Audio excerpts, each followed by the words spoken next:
Solasta Crown of the Magister is a tactical, turn-based RPG based on the D&D 5e rule set and released by Tactical Adventures.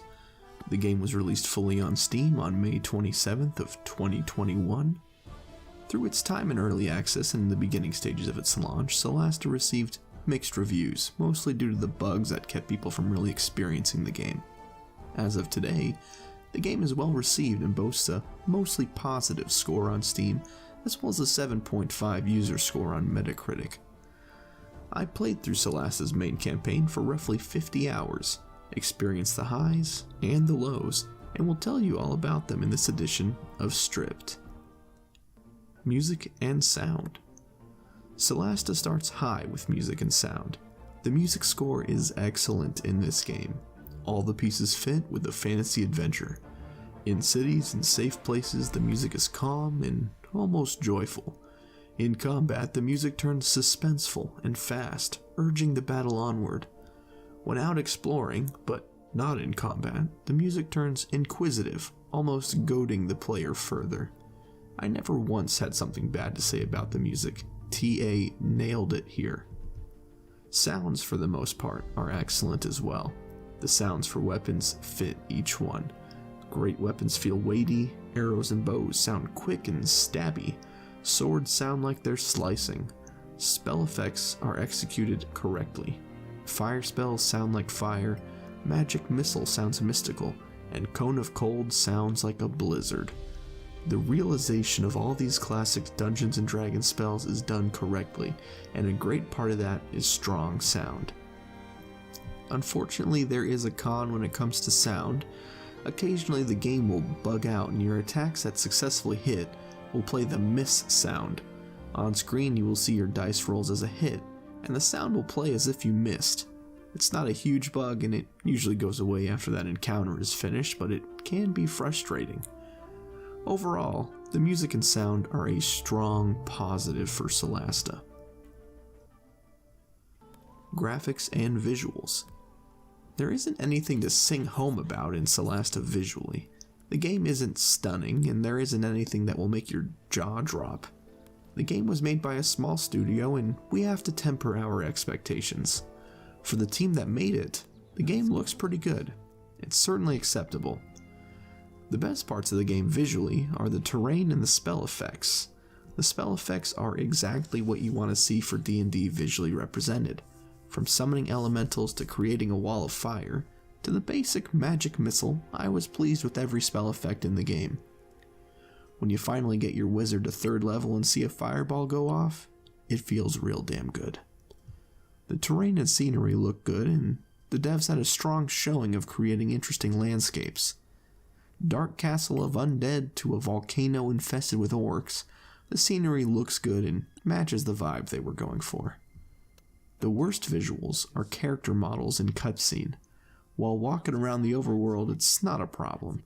In cutscenes, the characters sway oddly, have awful talking animations, and somehow end up looking like rendered clay. At the start of the game, there are a large amount of cutscenes and not much real gameplay.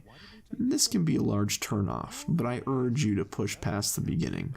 While the cutscenes never get better visually, they do get split by larger amounts of gameplay that make up for it. Combat and gameplay.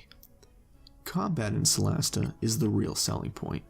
The game is essentially a D&D 5e campaign brought to your computer screen, and the combat reflects that. Solasta is incredibly faithful to the systems. This can be both amazing as well as incredibly frustrating when you've been playing kitchen table D&D and forgot some of the minor systems. You will discover very quickly that you have a generous DM at home, or at least I did. Dark vision is incredibly important. Resistances are rampant, so be aware of that if you decide to pick a physical damage party. There will be times you feel like you're playing XCOM with how punishing the dice rolls can feel. You will roll nat 1s more than you feel is statistically possible, and while the lows can feel dreadful and some encounters you'll want to tear your hair out, there are times where the combat is just beautiful and is incredibly rewarding. There will be times you hit a nat 20 fireball and destroy an entire encounter before they even realize you're there. The combat is D&D, and if you love D&D, you'll love playing this. The other aspects of gameplay include traversing the world and managing your characters.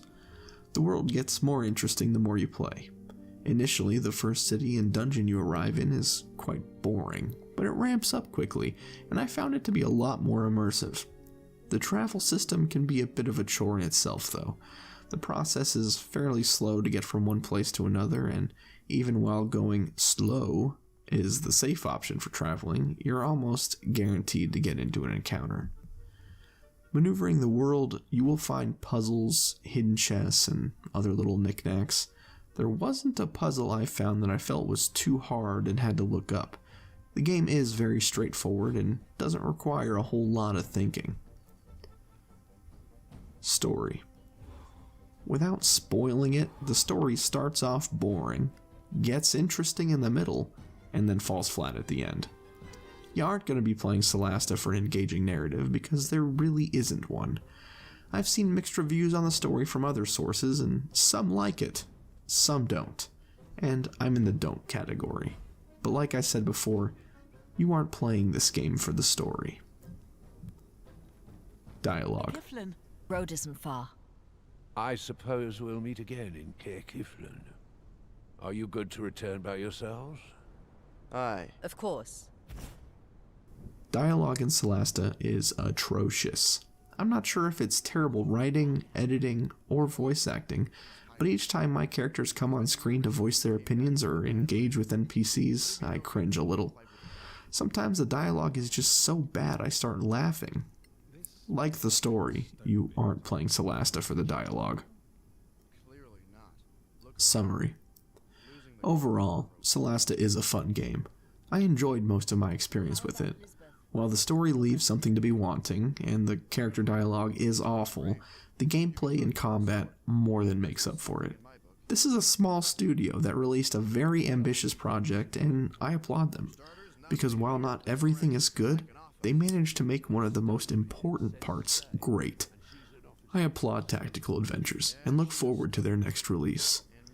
Buck Naked Gaming gives Solasta Crown of the Magister a 7 out of 10.